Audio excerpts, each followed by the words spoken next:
ಆಮೇಲೆ ಈಗ ನಾನು ಕೆಲವರಿಗೆ ಅವಾರ್ಡ್ಸ್ ನಾನು ಕೇಳ್ಕೊಟ್ರು. ಹೆಣ್ಣು ಮಕ್ಕಳೇ ಜಾಸ್ತಿ ಇತ್ತು.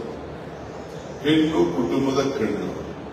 ಆ ಹೆಣ್ಣು ಮಕ್ಕಳಿಗೆ ಆರೋಗ್ಯದ ಬಗ್ಗೆ ನಮ್ಕಿನ್ನ ಗಂಡಸಕ್ಕಿನ್ನ ಅವ್ರಿಗೆ ಹೆಚ್ಚಿಗೆ ಆರೋಗ್ಯ ಇರ್ತದೆ.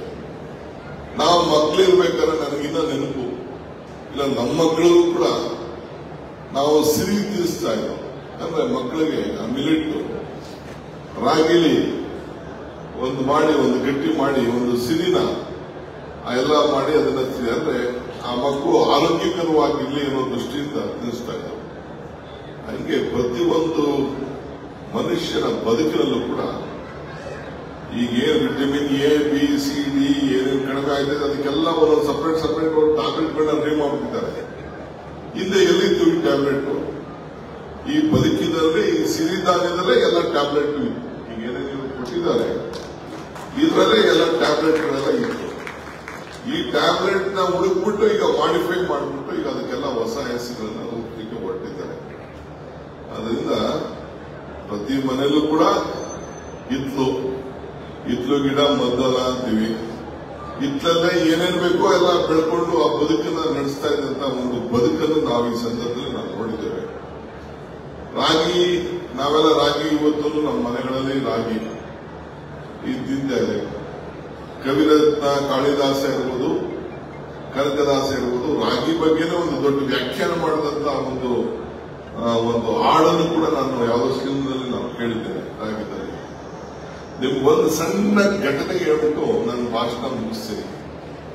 ಈ ಬಂಗಾರಪುರ ಸಂಪುಟದಲ್ಲಿ ನಾವೆಲ್ಲ ಮಂತ್ರಿಯಾಗಿದ್ದ, ನಾನು ಶ್ರೀಕಂಠಯ್ಯನವರು, ನಮ್ಮ ಶ್ರೀಕಂಠಯ್ಯನ ಮಂತ್ರಿ ಇರಲಿಲ್ಲ, ಬೇರೆಯವರೆಲ್ಲ ಕಾಗೋಡು ತಿಮ್ಮಪ್ಪನವರು, ನಾವು ಎಲ್ಲ ಖರ್ಗೆ ಸಾಹೇಬರು, ಧರ್ಮಸಿಂಗ್ ಸಾಹೇಬರು, ಇನ್ನೊಂದು 3-4 ದಿನ ನಾವು ಹೋಗಿದ್ದು.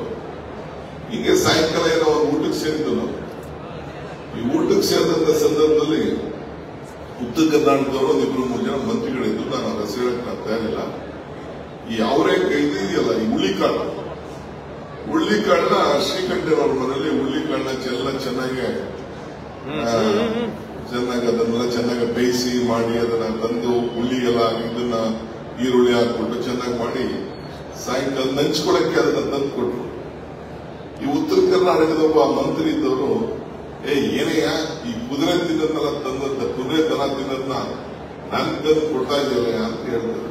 ಈ ಸ್ನಾಕ್ಸ್ ಕೊಡ್ತಾರಲ್ಲ, ಸ್ನಾಕ್ಸ್ಗೆ ಶ್ರೀಕಂಠಯ್ಯನವ್ರ ಮನೆಯಲ್ಲಿ ಅದನ್ನ ತಂದು ಸಪ್ಲೈ ಮಾಡೋದು. ಶ್ರೀಕಂಠಯ್ಯನವ್ರಿಗೆ ಗೊತ್ತಿಲ್ಲ. ಅದಾದ್ಮೇಲೆ ಕೊನೆಗೆ ಆಯ್ತು, ಬೇಡ ಬಿಡಪ್ಪ ನಿನ್ಗೆ ಬೇರೆ ಕಡಲೆಕಾಯಿ ಬೀಜ ಬೇರೆ ಇದೆಲ್ಲ ತಂದು ಕೊಟ್ಟರು, ಎಲ್ಲ ಆಯ್ತು.